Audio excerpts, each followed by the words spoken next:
afternoon, everyone. Good morning pala. Good morning. Good afternoon.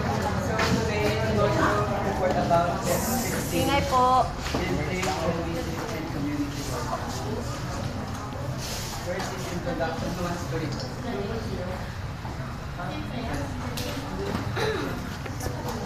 A field trip involves a planned excursion outside the classroom for educational purposes, like visiting a museum or nature center. Home visits are when teachers visit students' home to build relationship with families and understand the students' life outside of school.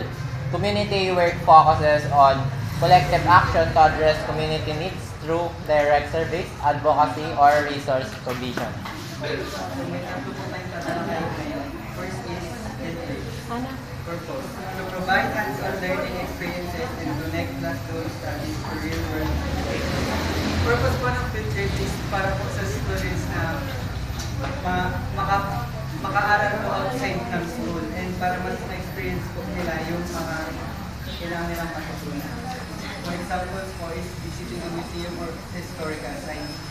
This way po, matutunan po nila yung nakaraan po about sa bansa or sa kung ano man.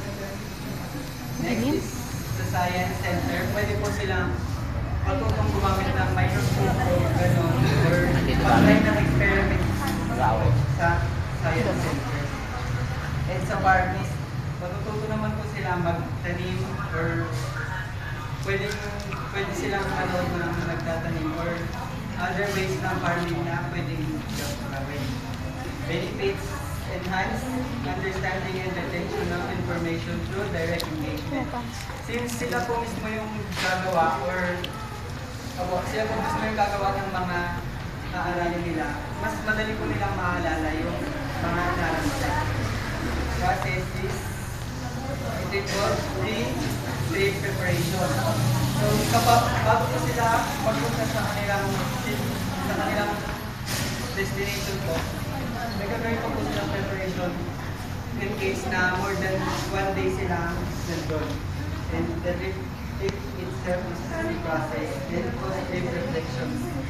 Yung mga reflections po is yung mga natutunan nila sa trip na ginawa nila. Variations po ng field trips ay 1-day trips, multi-day trips, or site-based programs. Home visit. Sino po gusto mo? Purpose: to establish communication between teachers and families, foster relationship, and understand students' home environment. Benefits: can increase student performance and build a strong school-family connection. Process: voluntary and often involve a teacher visiting in pairs. Challenge: can be costly and require sensitivity to cultural diversity. The purpose po ng home visits is para mas makakonekta po yung mga teachers sa student nila and para mas malaman po nila yung condition ng students nila. Kung mahihirapan po sila sa isang benefits is yung nga po yung benefits po is yung mas magiging connected po yung school and yung family ng students. Yung process po is voluntary, hindi po siya required yung pag-home visit.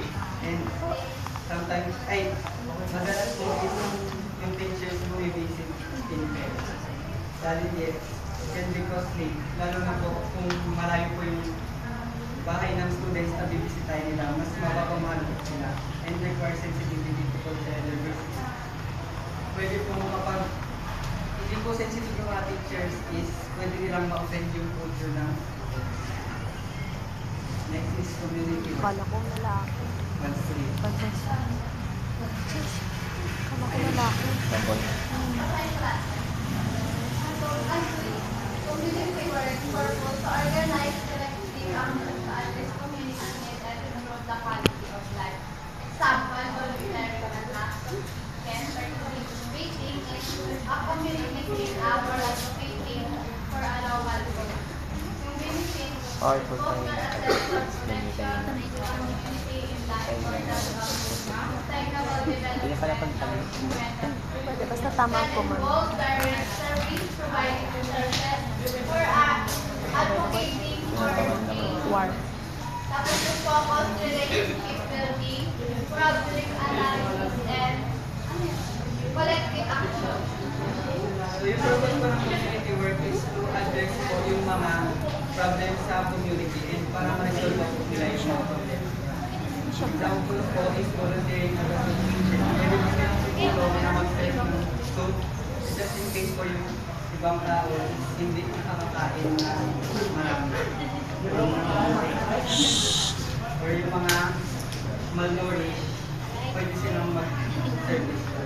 And participating in a kind of community, pwede silang mag-linis. For example, yung schools canteen up, pwede nilang linisan yun para Medyo. mas maging ganito yung mga yung bagay. Enjoy. And mas maraming dapat pagkain yung makukuha nila. Or advocating for a local cause. Pwede silang mag-speak up ng problema and pwede silang mag-speak up about sa isang problema and hanapan nila yung solution. Benefits. Fosters a sense of unity. Ang benefit po nito is connected po sila sa kanilang community. And mas matutunan nila yung importance ng sustainable development. Methods can involve direct service, kagaya po ng volunteering at the soup kitchen, and participating sa community. Providing resources naman po is pwede po silang magbigay o pahiram ng mga gamit na magagamit sa activity. And advocating for change. Yun nga po is mag-speak up. Pwede po silang mag-speak up about an issue. Focus is relationship building and collective. Mas, ang focus po ng community service para po magkaroon po ng relationship po yung is mga tao sa isang community. And masolve po yung problem, hanapan po niya ang solution. Kano may nagawa lang din. Big word po sa isang community.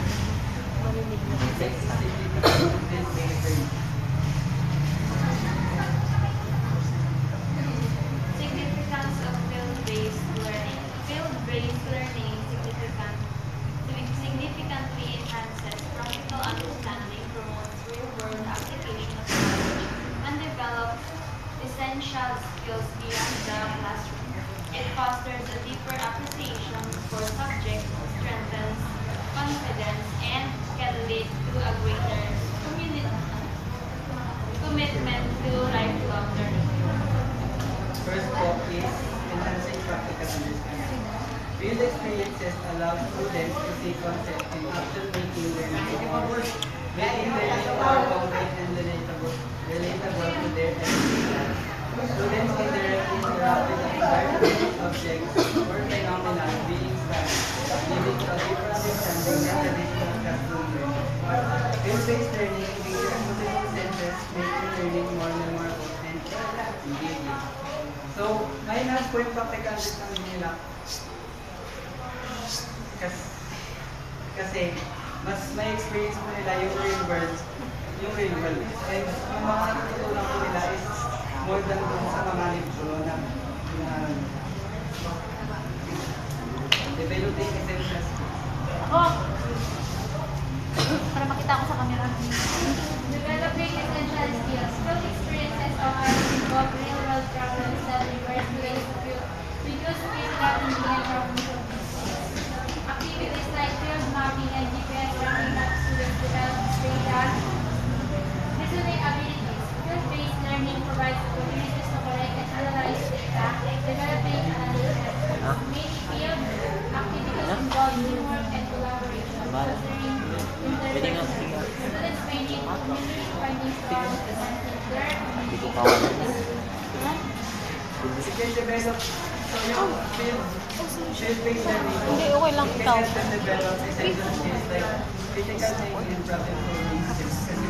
Kasi nga po kasi, mas may experience nila yung real world, yung mga real world problems. And And also, mas ma-enhance yung kanilang communication skills kasi they open work, skills, big groups, and they require Sa HDMI. HDMI. Ayusin mo yung HDMI. Yan. Next.